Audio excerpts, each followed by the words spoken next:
नमस्कार प्यारे साथियों। आज हम यूपीएससी के लमसम 25 क्वेश्चन लेकर आए हैं। इनको बहुत ध्यान से देखिए, जो 2026 में आने के लिए अति महत्वपूर्ण है और आप लोगों की मई में जो है परीक्षा भी है, तो इसको बहुत ध्यान से सुनिए। और पहले आप ऑप्शन बताइए, उसके बाद में हम व्याख्या सहित बताएंगे इसको, तो बहुत ध्यान से देखिए।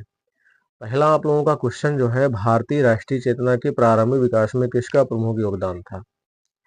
भारतीय राष्ट्रीय चेतना के प्रारंभिक विकास में किसका प्रमुख योगदान था? ऑप्शन आपका ए जो है सैन्य विद्रोह, ऑप्शन बी आधुनिक शिक्षा, और ऑप्शन सी रेलवे विस्तार, और ऑप्शन डी स्थायी बंदोबस्त। तो आपका इसमें ऑप्शन जो है बी सही रहेगा, आधुनिक शिक्षा। ऑप्शन बी इसका सही रहेगा, आधुनिक शिक्षा। आधुनिक शिक्षा ने स्वतंत्रता, समानता और राष्ट्र की अवधारणा को जन्म दिया। इससे एक शिक्षित माध्यम वर्ग विकसित हुआ जिसने राष्ट्रवाद का नेतृत्व किया। आप लोगों को पता होना चाहिए। अगला क्वेश्चन हमारा है, धन निकासी सिद्धांत किसने प्रतिपादित किया? धन निकासी सिद्धांत यानी ड्रेन थ्योरी किसने प्रतिपादित किया? तो ऑप्शन आपका ए जो है आरसी दत्ता, ऑप्शन बी दादा भाई नेरोजी, ऑप्शन सी एमजी रानाडे, और आपका ऑप्शन डी गोपाल कृष्ण गोखले। आपका इसमें कौन सा सही रहेगा?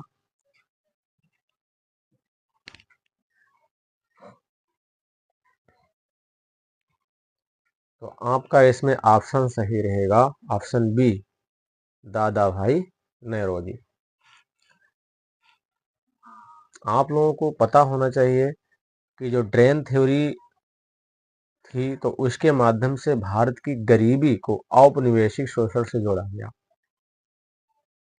ठीक है, गरीबी को औपनिवेशिक शोषण से जोड़ा गया।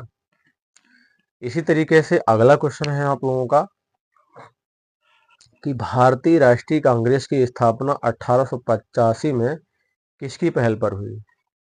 जो भारतीय राष्ट्रीय कांग्रेस की स्थापना 1885 में हुई, तो वो किसकी पहल पर हुई? तो ऑप्शन आपका ए जो है लॉर्ड डफरिन है, ऑप्शन बी ए ओ ह्यूम है, ऑप्शन सी विलियम पेडरबर्न है, और ऑप्शन डी दादा भाई नौरोजी है। तो इसका ऑप्शन बी सही रहेगा, ए ओ ह्यूम। आपको पता है कि कांग्रेस की स्थापना एक अखिल भारतीय राजनीतिक मंच के रूप में हुई, जिससे भारतीयों को अपनी मांग रखने का अवसर मिला। ठीक है,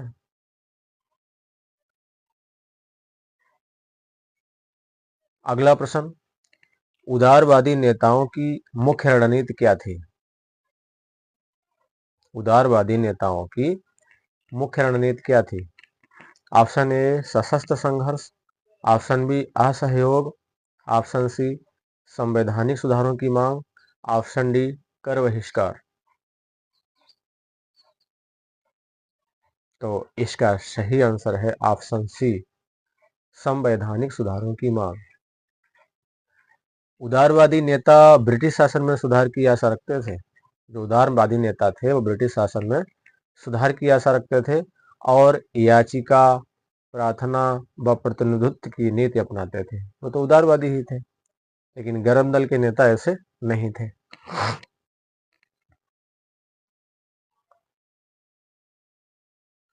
अगला क्वेश्चन, 1905 का बंगाल विभाजन किस वायसराय के समय हुआ? जो 1905 का जो बंगाल विभाजन था, वो किस वायसराय के समय हुआ? तो ऑप्शन ए आपका लॉर्ड रिपन है, ऑप्शन बी आपका लॉर्ड कर्जन है, ऑप्शन सी आपका लॉर्ड मिंटो है, ऑप्शन डी आपका लॉर्ड हार्डिंग है। बताइए आप लोगों का जवाब क्या है इसमें? तो इसमें सही ऑप्शन है ऑप्शन बी लॉर्ड कर्जन। आप लोगों को पता होगा जब बंगाल विभाजन ने राष्ट्रवाद को जन आंदोलन में परिवर्तित किया और स्वदेशी आंदोलन की शुरुआत हुई। जो बंगाल विभाजन ने राष्ट्रवाद को जन आंदोलन में परिवर्तित किया और फिर क्या हुआ, स्वदेशी आंदोलन की शुरुआत हुई। अगला क्वेश्चन आप लोगों का है, स्वराज मेरा जन्मसिद्ध अधिकार है, ये कथन किसका है? ये तो बहुत सरल क्वेश्चन है एक तरीके से। स्वराज मेरा जन्मसिद्ध अधिकार है, ये कथन किसका है? Option A Lala Lajpat Rai, option B Chandrapal Bipin Chandrapal, option C Bal Gangadhar तिलक और ऑप्शन डी अरविंद घोष। तो इसमें आप लोगों का सही उत्तर है ऑप्शन सी बाल गंगाधर तिलक।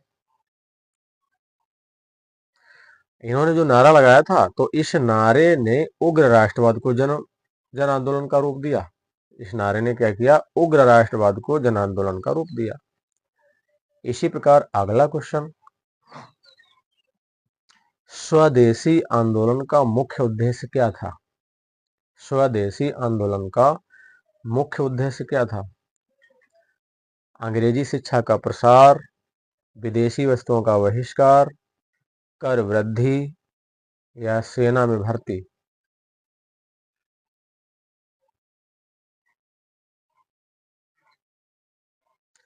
तो आप लोगों का सही जवाब इसमें है ऑप्शन बी विदेशी वस्तुओं का बहिष्कार। विदेशी वस्तुओं के बहिष्कार और स्वदेशी वस्तुओं के प्रयोग पर जोर दिया गया। ठीक है, होली जलाई गई थी विदेशी कपड़ों की, आप लोगों को पता होगा।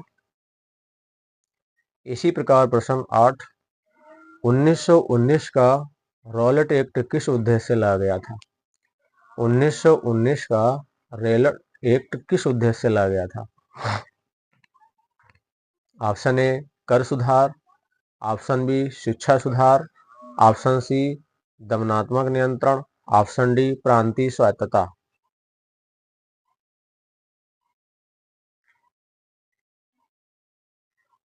तो आपका सही जवाब इसमें है ऑप्शन सी दमनात्मक नियंत्रण। यह कानून बिना मुकदमे की गिरफ्तारी की अनुमति देता था। ये जो कानून आपने अभी देखा है, ये कानून बिना मुकदमे की गिरफ्तारी की अनुमति देता था। अगला प्रश्न आप लोगों का है, जलियांवाला बाग हत्याकांड किस शहर में हुआ? वेरी सिंपल क्वेश्चन है आप लोगों का।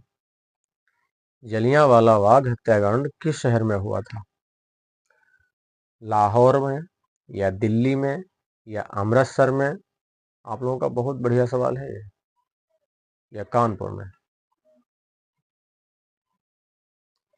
तो आप लोगों का सही जवाब है ऑप्शन सी अमृतसर।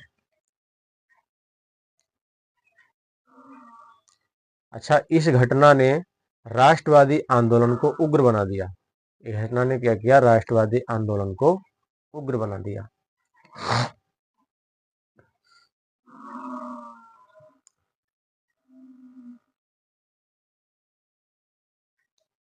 इसी तरीके से आपका जो अगला सवाल है, असहयोग आंदोलन कब प्रारंभ हुआ? असहयोग आंदोलन कब प्रारंभ हुआ? Option A 1919, option B 1920, option C 1922, option D 1930। तो आप लोगों का सही जवाब इसमें है ऑप्शन बी 1920। आप लोगों को पता होगा कि गांधी जी के नेतृत्व में ये पहला व्यापक जन आंदोलन था। ठीक है,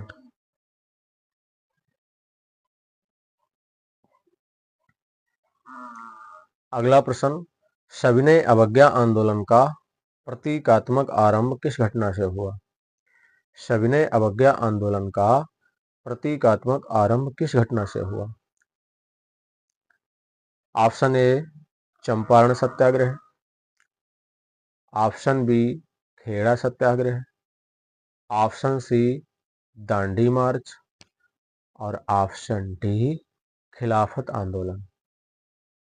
तो आप लोगों का इसमें सही जवाब क्या है? ऑप्शन सी दांडी मार्च।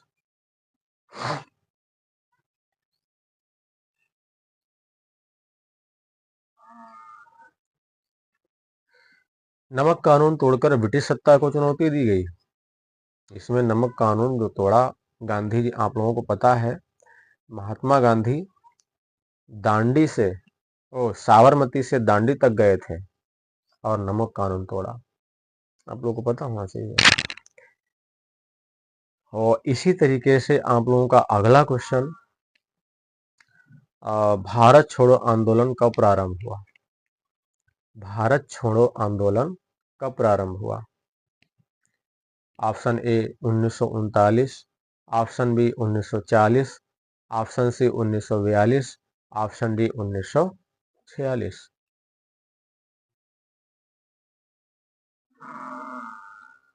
तो इसका सही जवाब है ऑप्शन सी 1942। और इसका नारा क्या था? करो या मरो।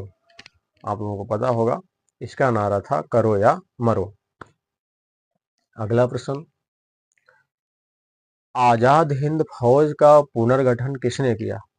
आजाद हिंद फौज का पुनर्गठन किसने किया?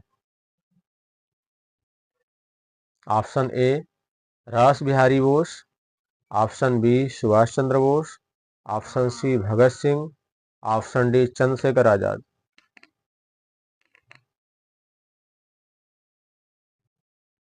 तो इसका सही जवाब है सुभाष चंद्र बोस, ऑप्शन बी सुभाष चंद्र बोस। जैसा कि आप लोग जानते हैं सुभाष चंद्र बोस ने इसे संगठित रूप दिया था। ठीक है, सुभाष चंद्र बोस ने क्या किया? इसे संगठित रूप दिया। अगला प्रश्न आपका है, भारतीय राष्ट्रवाद का प्रारंभिक सामाजिक आधार क्या था? भारतीय राष्ट्रवाद का प्रारंभिक सामाजिक आधार क्या था? ऑप्शन ए किसान वर्ग, ऑप्शन बी मजदूर वर्ग, ऑप्शन सी शिक्षित मध्यम वर्ग, ऑप्शन डी जमींदार वर्ग।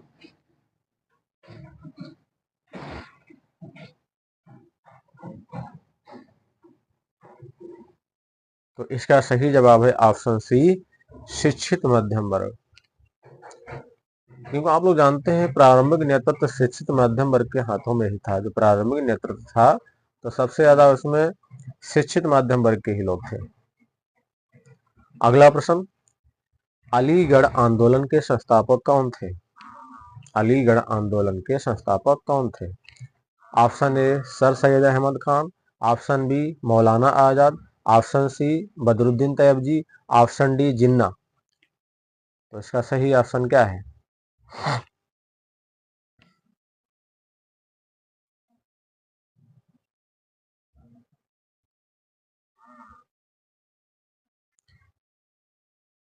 तो इसका सही ऑप्शन है ए। इसका सही ऑप्शन क्या है? ए। इस आंदोलन ने मुस्लिम समाज में आधुनिक शिक्षा का प्रसार किया। ये जो आंदोलन था इसने मुस्लिम समाज में आधुनिक शिक्षा का प्रसार किया। अगला प्रश्न है, क्रांतिकारी संगठन हिंदुस्तान सोशलिस्ट रिपब्लिकन एसोसिएशन से कौन जुड़े थे? क्रांतिकारी संगठन हिंदुस्तान सोशलिस्ट रिपब्लिकन एसोसिएशन से कौन जुड़े थे? Option A Gokhale, option B Bhagat Singh, option C Tilak, option D Firoz Shah Mehta.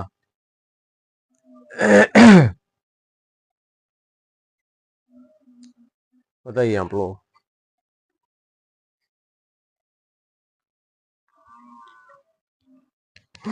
तो इसका सही ऑप्शन है ऑप्शन बी। ये संगठन सशस्त्र क्रांति का पक्षधर था। ये जो संगठन था सशस्त्र क्रांति का पक्षधर था। इसी प्रकार अगला प्रश्न है, मोंटेग्यू चेम्सफोर्ड सुधार किस वर्ष लागू हुआ? Option A 1909, option B 1919, option C 1935, option D 1942।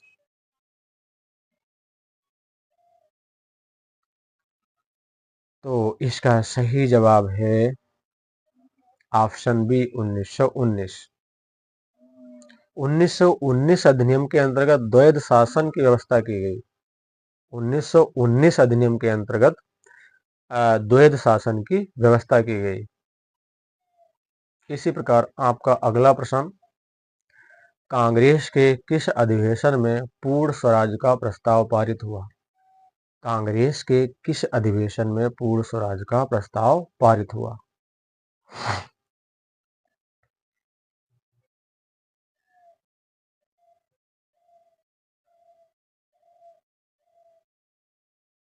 तो इसका सही ऑप्शन है ऑप्शन सी, लाहौर।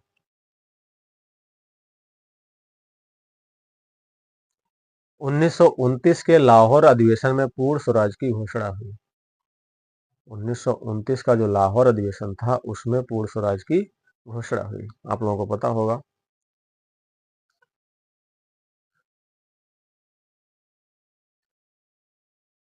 अगला प्रश्न, कांग्रेस और मुस्लिम लीग के बीच लखनऊ समझौता कब हुआ?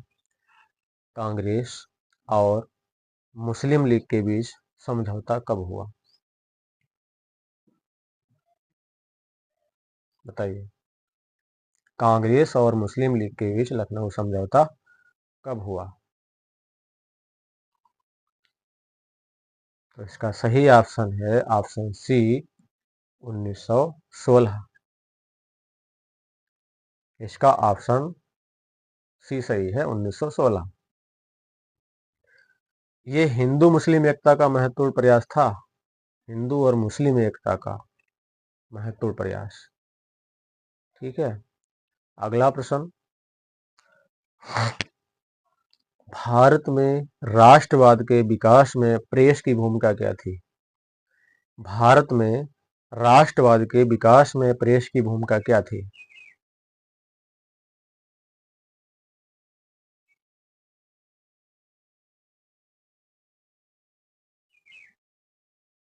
तो इसका सही आंसर है ऑप्शन बी, जन जागरण।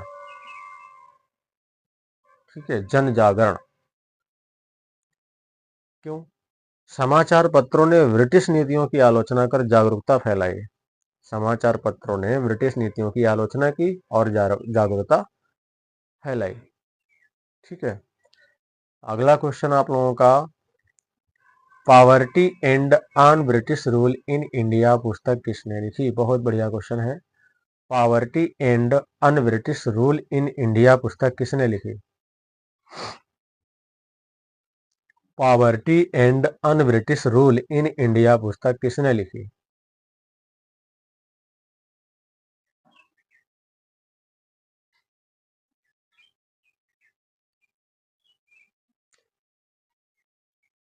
तो इसका सही जवाब है ऑप्शन बी, दादा भाई नौरोजी। इसका सही जवाब है ऑप्शन बी, दादा भाई नौरोजी। इसमें ड्रेन थ्योरी का विस्तृत विश्लेषण किया गया है। जो ड्रेन थ्योरी आप लोगों ने क्वेश्चन देखा पीछे, तो इसमें ड्रेन थ्योरी का विस्तृत विश्लेषण किया गया। अगला क्वेश्चन आप लोगों का, सूरत अधिवेशन 1907 में क्या हुआ? जो सूरत अधिवेशन 1907 में हुआ था तो क्या हुआ?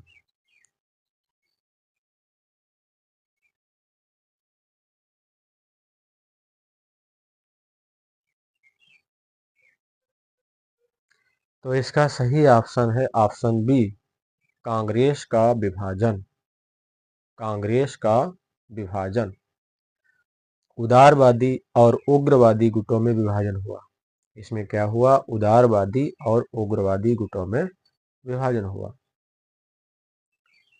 अगला प्रश्न आप लोगों का, खिलाफत आंदोलन का संबंध किससे था?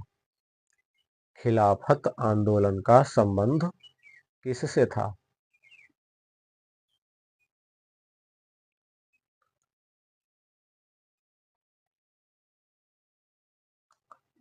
तो इसका सही जवाब है ऑप्शन ए, तुर्की के खलीफा। तुर्की के खलीफा। यह मुस्लिम भावनाओं से जुड़ा आंदोलन था। यह मुस्लिम भावनाओं से जुड़ा आंदोलन था और जिसे गांधी जी ने समर्थन दिया। जो गांधी जी थे उन्होंने इसको समर्थन दिया। इसी तरीके से आप लोगों का अगला सवाल है, 1935 का भारत शासन अधिनियम किसके लिए महत्वपूर्ण था? 1935 का भारत शासन अधिनियम किसके लिए महत्वपूर्ण था?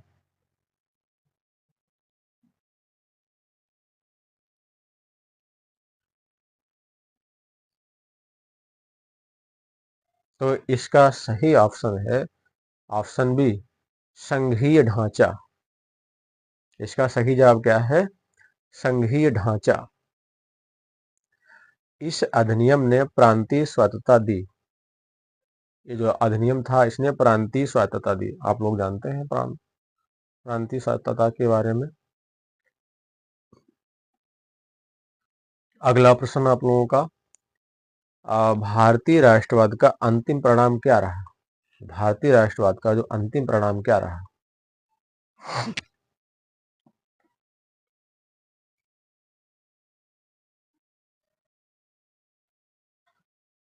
तो इसमें आप लोगों का सही जवाब है ऑप्शन सी, स्वतंत्रता और विभाजन।